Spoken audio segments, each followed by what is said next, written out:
론세일 방식이란 무엇이냐? 론, 이 채권을 얘기하는 거죠. 채권을 판다 이거예요. 부실채권 자체의 소유권을 넘겨주는 거죠. 그러니까 채권은 양도하죠.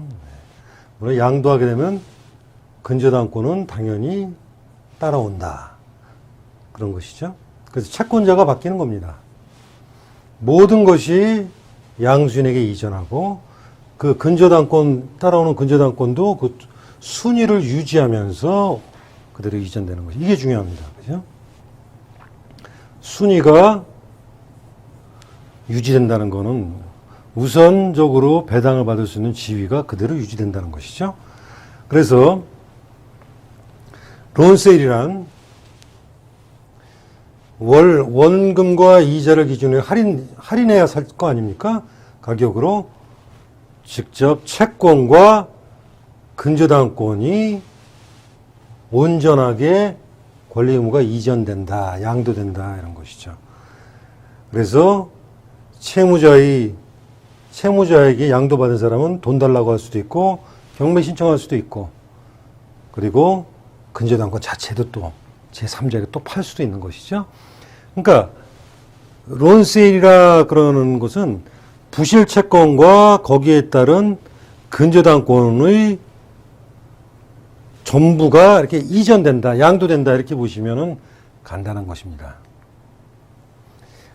이 AMC 입장에서는 근저당권과 부실채권 자체를 매도하게 돼서 그리고 자금 회수가 빨라서 좋습니다. 그죠?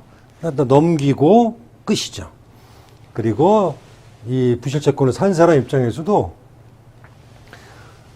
뭐 법적으로 완전한 소유권을 저희 근저당권자가 되는 것이니까 뭐 개인회생이나 파산 이래도 별채권으로 그냥 그대로 애당초에 부실채권을 갖고 있는 사람의 지위를 그대로 누릴 수가 있다 이런 것이죠. 그리고 그걸 갖고 다른 사람이 낙찰받을 땐 배당을 받을 수가 있는 선택을 할 수가 있고 아니면 경우에 따라서는 자기가 직접 낙찰을 받아서 그 채권 금액만큼 상계 처리해서 할 수도 있고 아니면 이걸 다시 제3자에게 팔 수도 있고 론세일이란 근저당권 자체를 파는 거구나. 근저당권 자체를 사는 거구나.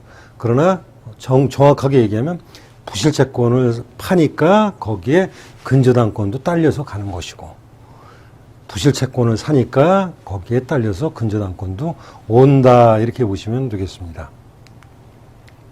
배당 투자의 경우 말이죠. 예를 들어서 이 부실채권을 1억의 부실채권을 제가 7천만 원 주고 샀다 이겁니다. 7천만 원. 어떤 부동산에 대해서. 근데 이게 2억으로 낙찰을 받았다. 어떤 제3자가. 그러면 1억은 충분히 배당받지 않겠습니까? 선순위에다가 1억이니까. 그러면 요 실질에 7천만 원 드렸지만 1억을 받을 수 있으니까 3천만 원의 이득을 볼 수가 있는 것이죠. 그래서 그 소득은 이자 소득세는 비과세다 이거죠. 이거는 투자 수익이나 매매 차익이라고 할 수 있는 것이기 때문에 또 지난번 시간에 봤지만 그 위험도 감수하기 때문에 이자 소득세를 내지 않는다. 그렇죠? 유입 투자라는 건 뭐냐면 자기가 낙찰을 받는 것이죠. 자기가. 그러니까 예를 들어서 똑같은 경우 부실채권 1억으로 사가지고 7천만 원으로 샀다 이거 칩니다. 이 집을 2억으로 낙찰을 받습니다. 2억을. 그러면 낙찰받는 사람 입장에서 모두 2억 원을 내야 되지 않습니까? 근데 자기는 부실채권이 1억이 있으니까 1억만 추가로 내면 되죠. 그러나 엄밀히 얘기하면 요거는 7천만 원 주고 샀죠? 그러니까 결국에 1억 7천만 원 주고 2억으로 산 꼴이 됩니다. 그래서 이 2억을 제3자에게 다시 2억으로 팔았다. 양도소득세를 내지 않는 것이죠.